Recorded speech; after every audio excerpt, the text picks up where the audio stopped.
destination is Business Bay.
Ngayon kapag may extra money ka, gawin mo, hindi mo bibigay monthly bill mo, parang nagawagasan yung principal ang pagkakara.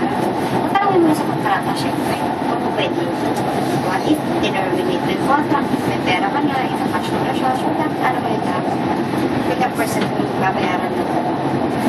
Pag terminate kasi ng contract sa banko kasi dahil terminate mo yung contract na pwede mga kailangan mo magbayad ng halimbawa, kung buong monthlies, 0.88, 0.99 monthly, ang magiging tubo mo na, halimbawa, gusto ko kaya ng 3 months, tapos mag-months, may 3.5 ka mo additional sa bago for 3 months.